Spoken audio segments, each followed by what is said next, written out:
但是说呢，真知了呢，那热的呢，那个冷的呢，家嘞，就知道了那个。现在怎样呀？是不在打仗啊？哦，几周了现在呢？多给那几周天呢？不给不的。哦，都打仗。你多少？你多少？给呀，你多。多给了，这你几周天呢？要做多呢，这做nhiều thế à? Đã cá tổ chiến gì đâu, còn con gì đâu. Tuần gì? Em mua chỉ thả luôn vậy à. Bố lại nói chuyện như cho nhiều nè. Chỉ cho nè. Cứ kia ra. Cho ly đặt ta nè, ly cứ kia họ tới sẽ số nè. Cho đây sư. Ủa, chỉ cho đi tiền à? Chỉ cho đi tiền đi nè. Cứ thế cứ đây sư. Sơn trai đi nè.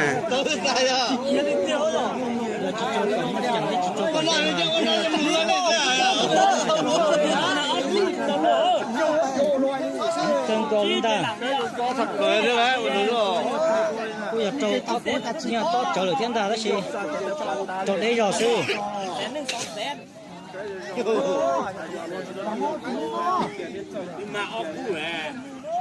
Đúng. Này để thải sư. Cái táo ra đi ca. Cái sụp cái tóc sụp.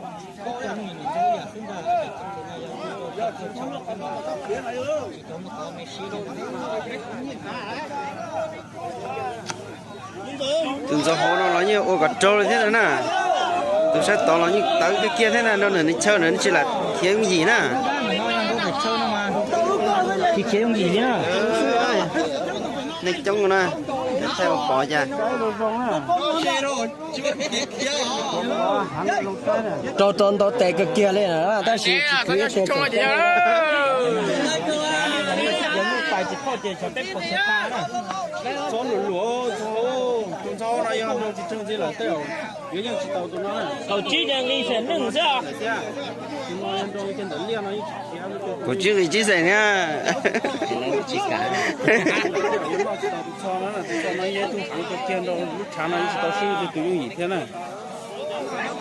Để nói gì từ đâu à. Đủ nó mà. Không kia nó gì.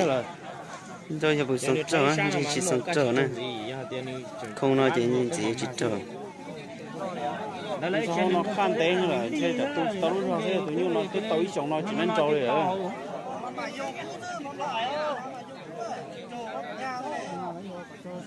Sai rồi rong sai bồi một con rồi để cho biết sai gì. Lúc nào lấy tụi bố rong thế này đó.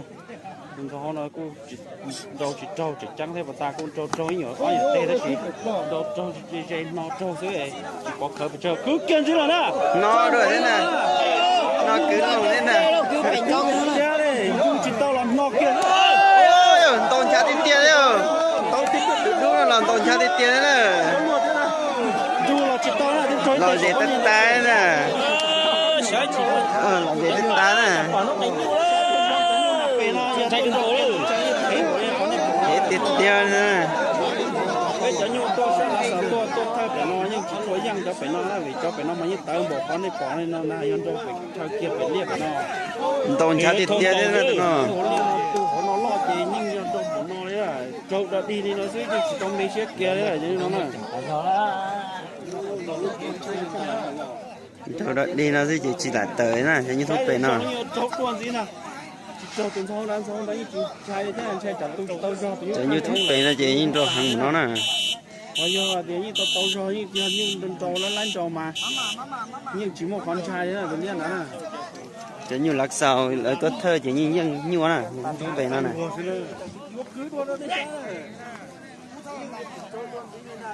yon chú ý trâu nó đấy chỉ tụi nó mà không rung kia lên nè tụi nó chỉ tàu cũ kia lên nè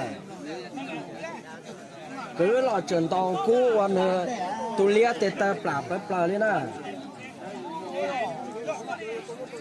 chỉ là tu đu nó chỉ tê chỉ nhỏ là nè ta chỉ là tu đu nó tàu một lên nó mới thiên nhỏ tàu tu lia lúc chuồng nó nè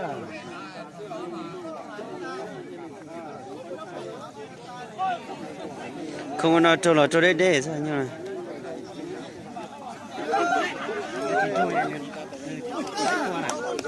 lý gì lý cho đấy sao không rồng nói trái tua như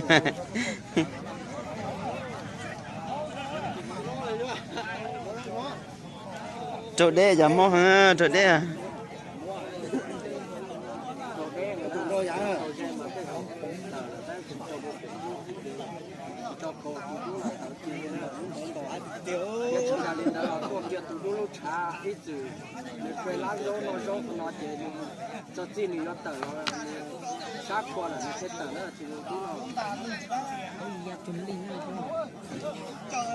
chỉ nhiều lạc sao như tôi thấy như thuốc bể là chỉ như đầu hàng một non nè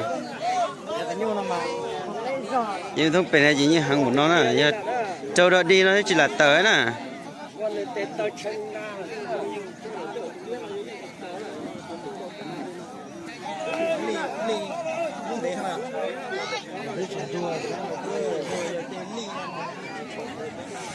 thôi thay lại bắt từng ngồi xưa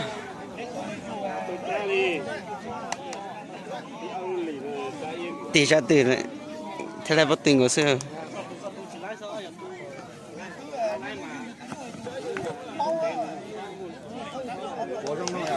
đúng rồi đó tôi như rọt tàn thơ là đó rồi trong năm mà loại ý quả là sao xài lên từ xe rong chè lên từ nhỏ là sao chả xì lờ lên là sao trong chả từ xì lên là sao trong xã cái kia là thế nào ta chỉ trong để trồng mà nè nhập trồng gen mà theo giá xì lờ nó đó chỉ cho đến đây chứ chị kia lên nè trong đó tem một đây nó gì chỉ tập khổ rồi nó nè giờ cho dây cho mà dùng một cục sen riêng nè chín chung nè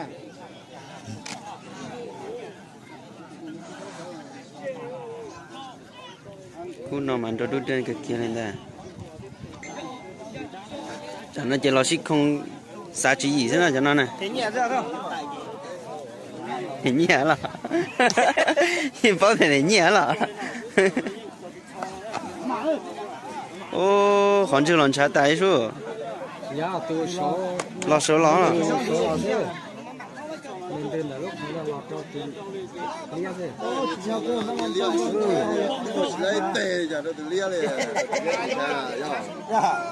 你空呢？要你这我一带呢，起码啊。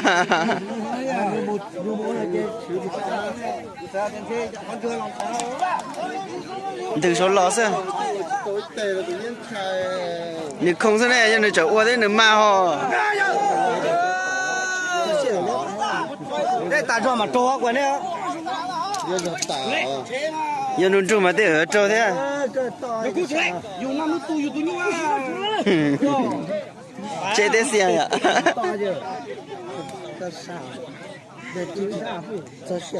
这些白。出于尊重他。